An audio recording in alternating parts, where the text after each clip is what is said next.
that are. So stay tuned for that. So there's a number of groups across the country that are interested in trying to take advantage of these principles that we know about how to fold things and to make interesting devices out of them. And so we just wanted to highlight one example here of some really pioneering work in self-folding origami that's come out of Harvard. And so these guys are interested in making robots, and these are not traditional robots that are fixed in form, but are robots that can refold themselves into different shapes. And so it's still pretty early in the game, I would say, but this is a very cute example of a piece of self-folding electronic origami paper. And so each of these little triangles you see here is part of what's called a universal crease pattern, or box pleat. Is that right? Yeah, something like that.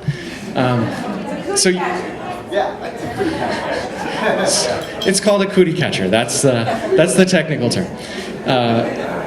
So what you see here are some wires that are connecting to little heating elements, and I think this is based on a shape memory alloy piece of metal that will change shape when you heat it up using this electric current, so it causes the hinges to bend. And these little things that you see right here are magnets that will actually lock the origami into the desired shape. And so you can see here they've made an airplane out of the cootie catcher. I think they also demonstrated a boat. And this is supposed to be a boat, so you can see the semblance is decent, but needs a little work maybe. So we're interested in doing similar things on much, much smaller length scales, and we have a number of reasons that we're interested in doing this. Tom mentioned the application of biomedical devices, so things like arterial stents, thinking about trying to do surgery in the body with sort of micro robots. Chris will tell you a little bit later about origami mechanics, and so we're very interested in making materials with defined and tailored mechanical responses. And so the way that we've been going about doing this, I'll show you, well, we'll talk about two different examples of origami that we're making in the lab. The first one is a process that Junhee right here came up with. And so this is a photolithographic approach to making self-folding origami. So if you don't know what photolithography is, this is the same process that's used to make computer chips. They do it on much, much smaller length scales, unbelievably small length scales these days. So we're not pushing the boundaries of lithography at all, but we're taking advantage of this amazing technology that's been developed in the computer industry to make things that fold themselves. And so what we do is we make a tri-layer structure, and with each layer we cast a homogeneous film. We then pattern that by shining UV lights through a mask. So the mask defines which regions of the surface are cross-linked and which regions are not. We then wash the material with a solvent that takes away anything that hasn't been exposed to UV light, and so it gives us a pattern of material. So we do this with 3 different layers, and those layers are a top and bottom layer that are a rigid plastic. And so this is very similar to polystyrene, a polymer that we all use every day, whether we realize it or not. So if you look at your recycling numbers, this is number 6. So it's a rigid plastic that you'll find in things like plastic cutlery, and well, it's the same thing that's in styrofoam, although in that case it's been blown into a foam, a low-density material. But here we have it as a rigid plastic layer, and it's very thin, so it's only about 50 to 100 nanometers in thickness. So by comparison, about 20 times thicker than that is the center layer, which is now a soft hydrogel layer. So that's only 1 micron in thickness, which is about 100 times thinner than a standard sheet of paper. So this center hydrogel layer is essentially the same thing that's found in grow animal toys. How many of you have these at home? Have you ever played with these things? Jack, I see you've got some. So these are amazing little creatures that you dunk in water if you haven't seen them, and they grow by something like 8-fold in size. And this is based on a hydrogel. It's actually very similar to what's in Jell-O, if you can believe it. But it's a polymer network that's filled with water, and so when we put it in a bath of water, the polymer wants to take up more water, and so it expands in size. And so by making this kind of tri-layer, we can then define regions in the rigid plastic that are open. And so in these open regions, because the material in the center layer wants to swell, it will force the tri-layer structure to bend. And so this is what the materials look like in practice. I should point out that we can make both mountain and valley folds quite easily, just based on which side we decide to cut out the strip on. And so these are some fluorescence microscope images. So the scale bar here is 300 microns, 3/10 of a millimeter. And you can see that Junhee makes polymer sheets that go anywhere from flat to folded by 180 degrees on themselves. So he has very nice control over the angle that each of these folds make. And then he can use this lithographic process to define a complex pattern of folds. So the first example that I want to share with you today is based on a fold pattern by Randlett. So this is called the New Flapping Bird. Here's the crease pattern right here. It's actually been modified a little bit from its original form by our collaborator Robert Lang. And the reason why he had to modify it, one thing that Tom did not mention about origami is there's a key distinction between things that are sequentially foldable versus simultaneously foldable. So if you think about the way that each of you made your own origami experiments, you put folds together in sequence. And so to get the final three-dimensional shape that you folded, you would have to do the same set of operations in the same order. Okay, but there's a certain subset of origamis that are simultaneously foldable, meaning that if you activate all of the creases at once and you send them in the right direction to the right angle, they will make the structure that you want. So that's much easier for us to do. That was the thing that we tried to start out doing. When you're thinking about making self-folding origami, it becomes very difficult to tell folds 1 through 100 to go in a particular order. It is much easier to just say, all right, everybody go at once. So we modified the crease pattern a little bit to make it simultaneously foldable. And this is the paper version. So the scale bar there is 2 centimeters. And this is the origami that Junhee's made. So for comparison, this is a grain of rice, and you can see the little origami bird right there. In case your eyes are not that good, which mine aren't, this is a blow-up where you can just start to see the detail of the origami. And then we use a technique that's called confocal fluorescence microscopy that allows us to map out the three-dimensional structure of this self-folded bird in great detail. And so that's what you're looking at here. Okay, so we think this is actually a world record. It's sort of a world record of maybe dubious distinction, I don't know. But for the smallest folded origami bird.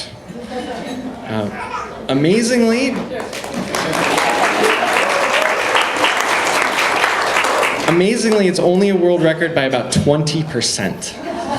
So the previous record was a 1 millimeter by 1 millimeter square of paper that was folded by needle under a microscope. So I don't know what's more impressive, but we have the world record. Okay. Tom, do you want to say a few words about the octet truss? This is a more complex fold pattern that we decided to try out, and I don't understand it, so I'm going to hand off the mic.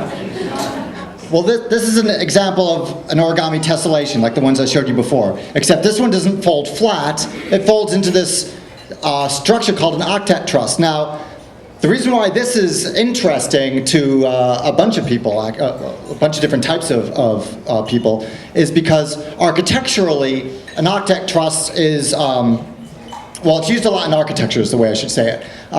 If you ever go to a football stadium or the stadium at UMass or whatever, any place that has, like, you know, a really huge roof, if you look up there, you'll see lots of beams kind of holding the roof up, and there's a good chance they'll be made with this thing called an octet truss. It's this three-dimensional arrangement of pyramids and octahedra that will fill a whole plane, and it's very, very strong. So it's, without using a lot of materials, you can make something that spans a great distance and is very strong. And incredibly, there's a way to do it with origami. So here's the crease pattern is this, okay? And this picture is meant to illustrate what's going on when you actually fold this. Here the mountain creases are bolded, the valley creases are thinner, and these triangles ABC end up here, ABC. But let me show you in this small model I have. It's basically opens up like this and collapses. So it's kind of a really neat origami model. One, because it's making an architecturally significant structure, but it also folds and unfolds really well. And I don't know if you could hear it. Wait, can you hold the microphone for a second?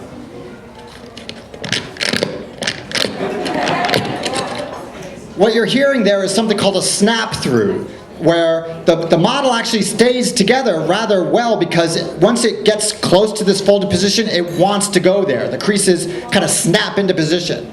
And that's unusual for origami models. Most origami doesn't do that, but there's something mechanical going on with this that's interesting. So we thought this would be a great thing to try with Jung-hee's polymer gel technique. Oh, there you go, okay. And yeah, there it is. Do you want to comment on this? So we tried it and it worked. Well, It didn't actually work the first 20 times we tried it, but so Jung-hee was able to identify a set of conditions in terms of the sizes of the panels and the thickness of the gel, where the structure would fold properly, and it does seem to fold completely into its locked configuration. Is that a question up here? It's not about this, but do you have a website where there are some of the folds on it? Or? not yet. So the question was, is there a good website with some of these fold patterns? Do you mean the ones we've talked about specifically or just in general? In general. So there's a lot of good websites out there. Tom actually has a lot of resources on his website, don't you? Yeah, but my website's a little out of date. But yes, if you Google my name, Tom Hull, or find my webpage at Western New England University, you will find a whole bunch of things that I have there. But also nowadays, if you want to search for things like this, origami tessellations, there's a lot of pictures and instructions online, either on YouTube or on Flickr, and so most people. Like, I learned origami out of books and going to origami conventions and stuff, but a lot of people learn origami by YouTube now. So once you pick up some of the names like origami tessellations or Jung-mai Kawa's demon, those are the things to search for to find these kind of things. Yeah, way in the back? You mentioned like the relationship between math and origami. When people invent to like the new origami structures, are they starting with paper and just kind of messing around with it and coming up with something, or are they starting with math and then? That's a really interesting question. For the models that I showed, like Satoshi Kamiya's wasp and Jung-mai Kawa's demon, that's a mixture of people experimenting and just having a lot of practice with origami and knowing what origami can do, and mechanically mapping things out. Origami's gone through a renaissance as an art form over the past 20 to 30 years, and part of that is because of the advances in understanding the mathematics of origami. So people who have, like Robert Lang and a little bit myself, who have delved into the mathematics of origami, can come up with techniques that then other people can use for designing more and more complex origami. So it's fed into each other, but it's not true that everyone who does complex origami is a mathematician. You can learn these techniques for artistic purposes and then utilize them. But it does take some analytical ability. You have to have good 3D visualizations and learn how paper goes together. But there's a lot going on there. Oh yeah, and there's computer programs that can help you do this too now. Some people have mechanized the process of using the mathematics, but you still have to do the art part, to make it look pretty. Oh yeah, and if any of you want to explore that, like complex level, how to use a computer to help you, there's Robert Lang, the guy who did the cuckoo clock, came up with a program called Tree Maker, TREMAKER, Tree Maker. I think it's Mac only, but I'm a Mac person, that's okay with me. But it's a cool program that allows you to try to create these kind of crease patterns. Yeah? Is there like some kind of like universal formula that works for like 3D origami? The question is there a universal formula of some sort that works for 3D origami? And while there's a lot of work that's been done on that kind of thing, and by formula I mean something that will allow you to, say, I want to make this shape, how do I do it? And the answer, the basic answer is no. Origami is way more complicated than a lot of people realize. There's so many things you can do that it's actually really hard to program a computer to do the same kind of origami that I can do as a human being. Like I have some origami roses up here that are kind of nice. It would be very hard to get a computer to model this because it's such a complicated form. So it'd be hard to capture this with a formula. But that's, I'm ignoring some of the crazier things too, though. All right, one more question, and then we want to get back. Yeah?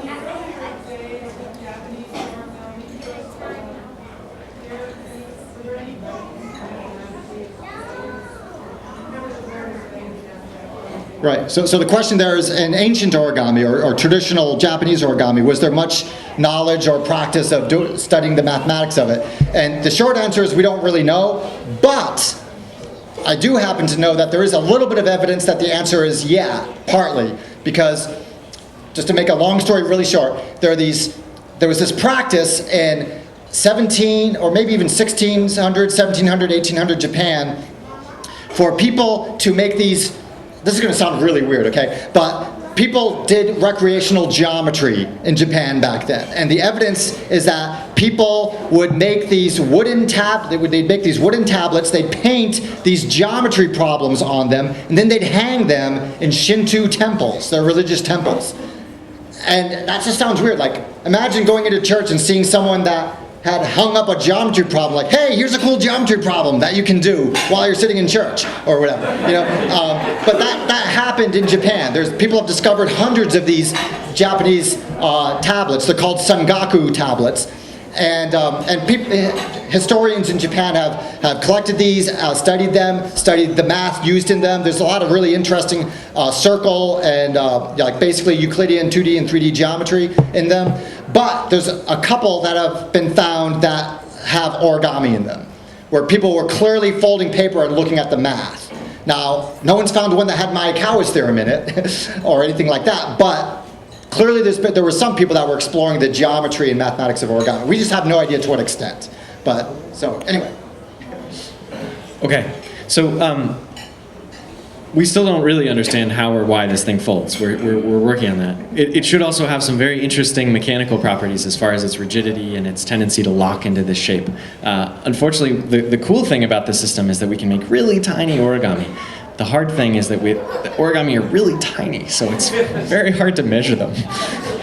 I do want to highlight, though, there's going to be a very nice exhibit if you happen to be down in New York at Cooper Union. This image is one of many that's being featured by one of our collaborators who's organizing this exhibit. Win is her name.